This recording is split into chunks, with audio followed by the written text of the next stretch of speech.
আচ্ছা, তৈদ আফ্রিদি কি ছিল? সে একজন কন্টেন্ট ক্রিয়েটর, সে একজন স্বৈরাচার, নাকি একজন স্বৈরাচার সরকারের পাঁচাটা দালাল? না মানে তার সম্পর্কে আগে তো দু একটা বিষয় জানতামই, বাট এখন যেগুলো একটার পর একটা বাইর হচ্ছে তাতে করে তো মনে হয় না যে সে শুধুমাত্র একজন কন্টেন্ট ক্রিয়েটর ছিল। সে যেভাবে কন্টেন্ট ক্রিয়েটরদের জিম্মি করে সরকারের পক্ষে ভিডিও বানিয়ে নিত বা সরকারের পক্ষে কথা বলাইতো, এগুলা দেখার পর বা জানার পর আমার মনে হয় না যে তাকে কন্টেন্ট ক্রিয়েটর বলা চলে। তাকে বলতে হয় হয় স্বৈরাচার, না হয় স্বৈরাচারী সরকারের একজন পাঁচাটা দালাল। শুধুমাত্র সরকারের থেকে বাড়তি কিছু ফায়দা নেওয়ার জন্য সে এক একজন কন্টেন্ট ক্রিয়েটর, মানে বড় বড় যে কন্টেন্ট ক্রিয়েটর গুলো ছিল তাদের কাছে যাইতো এবং টাকা দিয়ে বা জিম্মি করে ভয় দেখায় সরকারের পক্ষে ভিডিও বানিয়ে নিত। দু একজনের কথা আমি আগে থেকেই জানতাম, বাট এই যে ছাত্র আন্দোলনের পরে যেগুলা বাইর হচ্ছে তার সম্পর্কে জাস্ট কল্পনার বাহিরে। তাও তো আমার মনে হয় এখন দুই একজন, মানে সর্বোচ্চ দুই একজন এখন একটু স্বাধীনতা পাইছে জন্য তার সম্পর্কে এগুলা একটু মন খুলে বলতে পারতেছে। কিন্তু এরকম যে আরো কত মানুষ আছে যে এখনো সাহস পাচ্ছেন না নিজেদের জানের ভয়ে, কিংবা তারা এখনো এই সাহসটুকু করে উঠতে পারে নাই যে তৈদ আফ্রিদির বিপক্ষে কোনো কথা বলবে।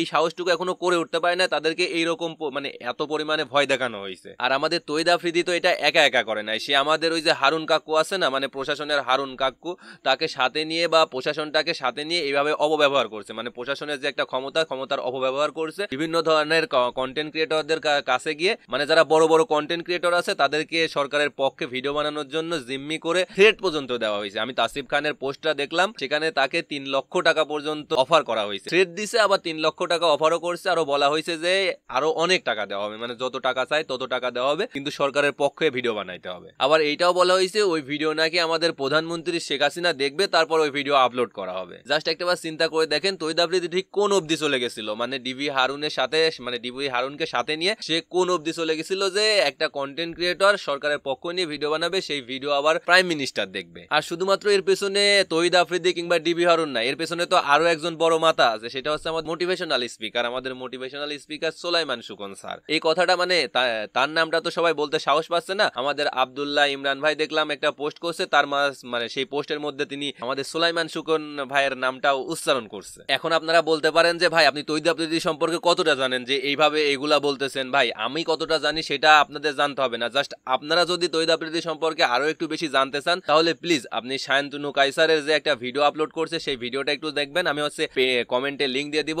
আর আপনি হচ্ছে তাসরিফ খান ভাইয়ের পোস্ট, আব্দুল্লাহ আল ইমরান ভাইয়ের পোস্ট, আর আমাদের ইকরাম ভাই যে একটা পোস্ট করছে সেই পোস্টগুলো একটু দেখবেন, তাহলে বুঝতে পারবেন যে তৈদ আফ্রিদি ঠিক কি রকম। সে যে কত বড় স্বৈরাচারী ছিল বা স্বৈরাচারী সরকারের পাঁচাটা একজন দালাল ছিল, সেটা আপনারা এদের পোস্ট দেখলেই বুঝতে পারবেন। কিংবা আপনারা হচ্ছে আমাদের সাইম ভাই আছে না, সাইম শাহরিয়ার, তার একটা ভিডিও আপলোড করছে, তার ভিডিওটা দেখলে বুঝতে পারবেন সে একেবারে নিজে মানে ভিকটিম, সে একজন নিজে ভিকটিম, তৈদ আফ্রিদির নিজে ভিকটিম। তাকে ডাইকা নিয়ে গিয়ে ডিবিও অফিসে কি পরিমাণ যে মাইটটা দিছিল আমরা এটা অনেক আগেই জানতাম, বাট কেউ মুখ খুলি নাই, কারণ তখন মুখ খুললে তো ধরেন আমাদেরও পিঠেও পড়ে যাইতো। তারপর এডিটের মায়ের বাপ স্বপন আহমেদকে তো চিনেন, তার ভিডিওটাও দেখেন, সেও একটা ভিডিও আপলোড করছে, তার ভিডিওটাও দেখেন। তার একেবারে ক্যারিয়ার শেষ করে দিছে তৈদ আফ্রিদি। এরকম কত কন্টেন্ট ক্রিয়েটরদের জীবন যে সে শেষ করে দিছে বা জিম্মি করে সে নিজের ফায়দা লুটছে বা সরকারের পক্ষে কথা বলাইছে, তা মানে আপনারা এখন খুঁজতে গেলে অনেকজনকে পাবেন, বাট অনেকেই এখনো মুখ খুলতে সাহস পাচ্ছে না। এই জন্য এবার একটু ছাত্র আন্দোলনের সময়কার কথা বলি। আপনারা অনেকেই হয়তো আমাদের তাসরিফ খান ভাই কিংবা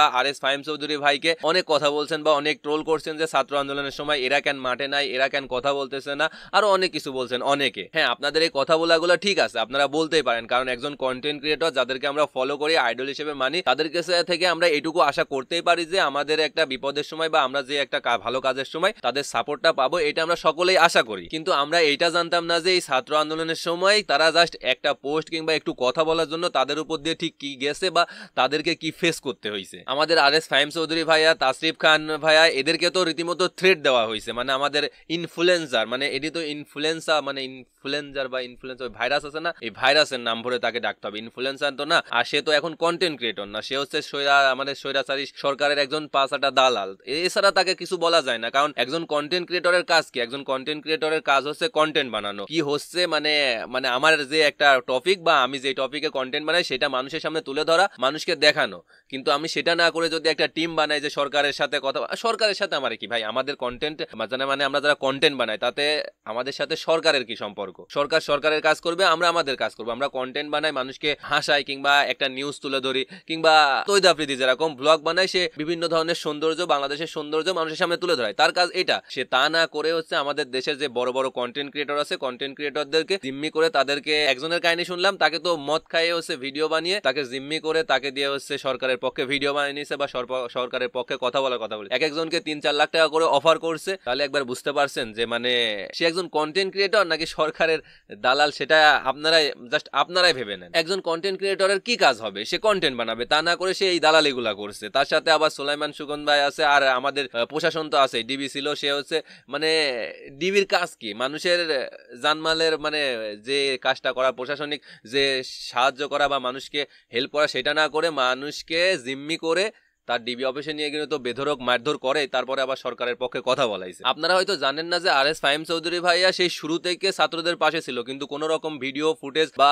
পোস্ট করতে পারে নাই, তাকে থ্রেট দেওয়া হয়েছে। আমি তো বিজয় লাভ করার পরেও দেখলাম যে সে একেবারে সারা দিন ধরে ছাত্রদের পাশে ছিল, ছাত্রদেরকে খাবার বিলি করছে যখন ছাত্ররা ট্রাফিক পুলিশে কাজ করছিল। তো একটা মানুষের এইরকম ছাত্রদের প্রতি এরকম ভালোবাসা বা তার হচ্ছে ছোট ভাই ব্রাদারদের প্রতি এইরকম ভালোবাসা থাকলে সে কি ওই ছাত্র আন্দোলনের সময় করতে পারতো না? তাহলে বোঝেন তার উপর দিয়ে কি গেছে। আমি এই যে তাসরিফ খান ভাইয়ের পোস্টটা দেখলাম, সেখানেও তাসরিফ খান ভাই যেভাবে ডিটেলসে লিখছে, তার একজন ব্র্যান্ডের তার ব্র্যান্ডের একজন মেম্বারকে বেধরক ভাবে মারছে, সেই ছবিগুলো অ্যাড করে দিছে। এখন চিন্তা করে দেখেন কিভাবে তাদেরকে থ্রেট দেওয়া হয়েছে। তাসরিফ খান ভাইকে 3 লাখ টাকা অফার করছিল, বাট সে সেটা ফিরাই দিছে। দেশপ্রেমটা কোন জায়গায় থাকে? একটা সামান্য পোস্ট করে নাই, আমরা হয়তো তাকে নিয়ে ট্রোল করতেছি বা ছাত্রদের পাশে ছিল না সেজন্য ট্রোল করতেছি, কিন্তু তাদের উপর দিয়ে কি গেছে একবার চিন্তা করে দেখেন। এরকম স্বৈরাচারী শাসকের পাঁচাটা দালালরা মানে আমাদের কন্টেন্ট ক্রিয়েটরদেরকে জাস্ট তুচ্ছ মনে করে, মানে ক্ষমতা দেখায় আমাদেরকে এমন এক জায়গায় নিয়ে দাঁড় করাইছে। এখন মনে করেন কন্টেন্ট ক্রিয়েটর মানে কন্টেন্ট ক্রিয়েশনটা করতে গেলেও মানুষ এখন ভয় পাবে। আমরা যে এখন কন্টেন্টের মাধ্যমে একটা সত্য তুলে ধরবো, এটা তুলে ধরতেও তো ভয় পাবো আমরা। আমি জাস্ট ভাবতেছি যে তৈদ আফ্রিদি, সুলাইমান সুকনের মতো এরকম মানে ডিবি হারুন, এদের মতো কত দেশদ্রোহী মানে দেশের শত্রু যে কত বাংলাদেশে এখনো আছে, সেটা আমি শুধু ভাবতেছি। বাই দা ওয়ে, আমার একটা ছোট্ট প্রশ্ন, এই যে তৈদ আফ্রিদি এত কন্টেন্ট ক্রিয়েটরের সাথে এত কিছু করলো, মানে এত খারাপ খারাপ কাজ করলো বা এত জিম্মি করে তাদের সরকারের বিরুদ্ধে কথা বলাইলো, এত মারধর করলো, এইগুলার শাস্তি কি হবে না? মানে এটার শাস্তি কি তৈদ আফ্রিদি পাবে না? আমার জাস্ট একটাই প্রশ্ন, মানে যারা এই কাজগুলো করছে, শুধুমাত্র তৈদ আফ্রিদি না, যারা এই কাজগুলো করছে তারা কি এই শাস্তিটা পাবে না? এখন আমার কাছে মনে হয় আমরা যত কন্টেন্ট ক্রিয়েটর আছি আমাদের সবার এটা নিয়ে কথা বলা উচিত। মানে এই যে সরকারের যে 5-8টা দালালগুলো ছিল, যারা আমাদের কন্টেন্ট ক্রিয়েটরদের জিম্মি করে এই কাজগুলো করাইছে, তাদের বিপক্ষে এখন কথা বলা উচিত। এখন সেটা আমি ভুক্তভোগী হই আর না হই, আমাদের মনে হয় যে আমরা যত কন্টেন্ট ক্রিয়েটর আছি সবার এই বিষয়টা নিয়ে কথা বলা উচিত। এরকম একজন সরকারের 5-8টা দালালের যদি শাস্তি না হয়, তাহলে ভবিষ্যতে আরো এরকম দালাল তৈরি হয়ে যাবে। আপনারা জাস্ট দেখে নিন, ভবিষ্যতে আরো এরকম দালাল তৈরি হয়ে যাবে, আরো আমাদের মতো কন্টেন্ট ক্রিয়েটরদের এরকম ভোগ করতে হবে, ভুক্তভোগী হইতে হবে, ভিকটিম হইতে হবে। তাই আমার মনে হয় যে আমাদের এখন সবারই উচিত এরকম স্বৈরাচারী সরকারের দালাল, 5-8টা দালাল, এদের বিরুদ্ধে কথা বলা উচিত, প্রত্যেকটা পার্সনের কথা বলা উচিত। সবাই ভালো থাকবেন, সুস্থ থাকবেন, আল্লাহ হাফেজ।